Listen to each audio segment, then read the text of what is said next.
프란시스 셰퍼의 생명윤리. 이 칼럼은 월드뷰 2021년 2월 5에 실린 칼럼으로 한국기독교생명윤리협회 이사로 활동 중인 세길교회 이길찬 목사가 쓴 칼럼입니다. 프란시스 셰퍼는 20세기 복음주의 지성을 대표하는 개혁주의 사상가이며 라브리 선교회의 창시자이고 프로라이프 운동의 선구자이다. 그는 미국에서 10년 동안 목회 사역을 하다가 1948년부터 스위스에서 선교사로 사역했으며 1955년부터는 라브리 선교회를 설립하여 지성인 대상의 복음 전도와 변증 사역에 집중했다. 그러다가 1973년 로데웨이드 사건을 계기로 셰퍼는 생명윤리 문제에 관심을 갖게 되었으며 1984년에 하나님의 부르심을 받을 때까지 기독교 생명윤리 사상을 전파하고 낙태와 영아살해, 안락사를 반대하는 프로라이프 운동을 주도적으로 이끌었다. 셰퍼의 생명윤리 사상과 프로라이프 운동의 특징을 세 가지로 요약하면 다음과 같다. 행동 이면에 있는 사상의 중요성을 강조한다. 사상이 변하면 행동이 바뀐다는 주장을 셰퍼는 반복적으로 한다. 셰퍼가 보기에 한 세대 전까지만 해도 감히 생각할 수도 없었던 낙태와 영아살해, 그리고 안락사가 급증한 이유는 사람들의 생각이 크게 변했기 때문이었다. 사람들의 생각이 유대 기독교적 사상에서 인본주의 사상으로 바뀌었기 때문이다.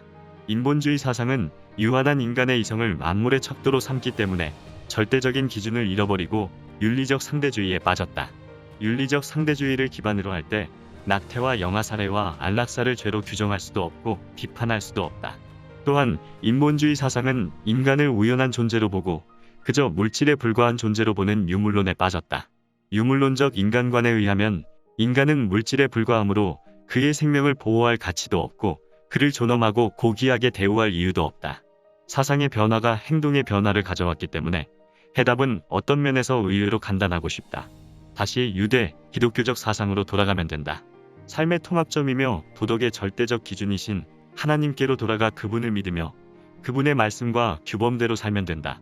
또한 인간은 하나님의 형상으로 인격적 존재로 창조되었다는 기독교적 인간관을 받아들이면 된다. 그러므로 낙태와 영아살해와 안락사 등의 생명윤리 문제를 근본적으로 해결하기 위해서는 먼저 불신자에게 복음을 전하여 그들의 세계관과 사상을 근본적으로 변화시키는 일이 중요하다. 그리고 기존의 그리스도인들에게는 성경적인 인간관과 기독교 생명윤리 사상을 충실하게 가르쳐야 한다. 이처럼 행동의 이면에 있는 사상의 중요성을 강조한 셰퍼는 문제의 진정한 원인이 무엇인지, 그리고 그것을 해결하기 위해서 교회와 그리스도인들이 어떻게 대응해야 할지를 분명하게 알려준다. 논리적 설득에 집중한다.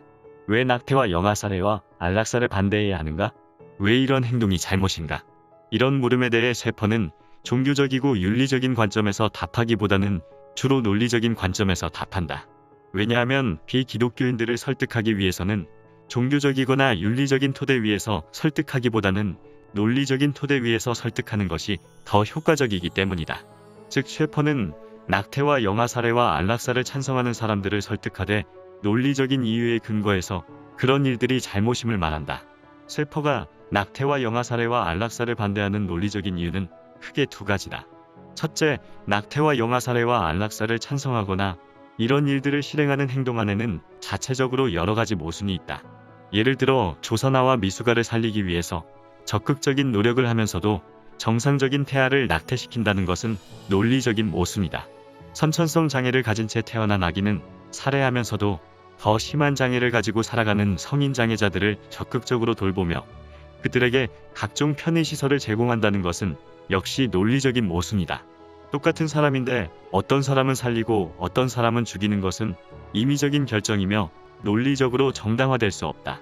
그리고 만약 낙태를 정당화하면 연쇄적으로 영아살해와 안락사도 정당화될 수밖에 없다. 한편 인간 생명의 시작점이 언제인지에 관해 수정설 이외의 모든 이론에 논리적인 타당성이 전혀 없다. 수정 순간부터 출생까지 태아는 질적으로는 아무런 변화가 없이 그저 형태와 크기와 기능에 있어서 성장할 뿐이므로 수정과 출생 사이의 어느 한 시점을 기준으로 인간이 된다고 말할 수 없다. 태아는 수정 순간부터 계속해서 인간이다. 둘째, 역사적 사례와 경험에 근거할 때 낙태와 영아살해와 안락사는 잘못이다. 만약 낙태를 허용하면 아동학대가 많이 감소할 것이라고 미국의 낙태 찬성론자들이 주장했지만 현실은 정반대로 진행되었다. 미국의 경우 낙태를 법적으로 허용하게 된 후에 아동학대가 급증했고 나치 독일에서 안락사 프로그램이 진행될 때 안락사 대상자들이 계속 확대되었음을 역사가 증명한다. 또한 임신 1기에만 낙태를 허용하더라도 결국은 임신 말기까지 낙태가 확대될 수 있다는 독일 연방대법원의 우려를 근거로 제시한다. 비록 미끄러운 경사면 논증이라는 용어를 사용하지는 않았지만 셰퍼는 이 용어가 담고 있는 내용이 실제로 일어났고 앞으로도 일어날 수 있다는 이유로 낙태와 영아 살해와 안락사를 반대했다. 셰퍼가 논리적 설득에 집중한 것은 전략적인 방법이다.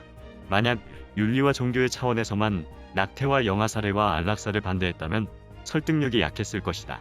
하지만 논리적 설득에 집중함으로써 셰퍼는 비기독교인들의 마음도 쉽게 설득할 수 있었다. 종교의 유무를 떠나 보다 많은 사람을 설득하기 위해서 종교와 윤리에 호소하기보다는 논리적 모순을 지적하고 역사적 사례를 통해서 사람을 설득하는 데 집중했다. 반생명의 문화에 직접적으로 저항하고 대안을 제시한다. 셰퍼는 무고한 생명을 위협하고 살해하는 반생명의 문화에 직접적으로 저항했다. 말로만 낙태와 영아 살해와 안락사에 반대하지 않고 행동과 삶으로 반대했다. 예를 들어서 국가의 세금이 낙태를 위해 사용되지 못하도록 법적인 투쟁을 하고 낙태 시술소 앞에서 낙태를 반대하는 거리 시위를 하며 태아의 생명을 보호하고 낙태를 금지하는 입법적인 조치를 취하고 낙태를 고려하는 임산부를 설득하도록 프로라이프 운동을 지도했으며 또한 본인이 직접 이런 활동에 가담했다. 또한 셰퍼는 위기 상황에 있는 사람들을 교회와 개개인의 그리스도인들이 직접 도와주도록 했다. 즉 낙태하면 안 돼 라든지 안락사하면 안 돼 라고 말만 하지 않고 낙태와 안락사를 고려하는 상황에 직면한 사람들이 낙태와 안락사를 실행하지 않도록 실제로 도와줬다. 예를 들어 미혼모에게 충분한 상담을 제공하고 기거할 장소를 제공하고 재정적으로 지원하도록 했다. 또한 말기 환자들을 찾아가 대화하고 책을 읽어주고 기도하고 복음을 전하고 돌봐주고 함께 있어주는 호스피스 사역을 적극적으로 하도록 했다. 마지막으로 셰퍼는 국민을 계몽하고 설득하고 교육하는 사역을 했다. 낙태와 영아 살해와 안락사의 실상을 고발하고 그것을 반대하는 책과 영화를 만들었으며 미국 전역을 돌아다니며 강연을 했다. 그뿐만 아니라 오피니언 리더들에게 프로라이프 운동의 자료들을 제공하여 이들의 생각을 바꾸기 위해서 노력했으며 교회 안에서 낙태와 영아 살해와 안락사의 문제점을 교육하고 설교하도록 노력했다. 만약 20세기 후반의 셰퍼가 낙태와 영아 살해와 안락사 문제에 대해 분명하게 반대의 목소리를 내지 않았거나 기독교 생명윤리 사상에 근거한 프로라이프 운동을 전개하지 않았다면 아마도 수천만 명이 살해되었을 것이며 반생명의 문화가 지금보다 훨씬 득세했을 것이다. 마찬가지로 지금 우리가 생명윤리 문제에 있어서 성경적인 메시지를 내지 못하고 반생명의 문화에 저항하지 않는다면 우리나라에서도 수많은 사람이 살해되고 생명윤리 의식은 더욱 심각하게 타락할 것이다. 셰퍼처럼 구령운동뿐만 아니라 생명 그 자체를 살리는 구명운동에 헌신하고 생명 지킴이로 살아가는 그리스도인들이 이 땅에 더욱 많아지기를 소망한다.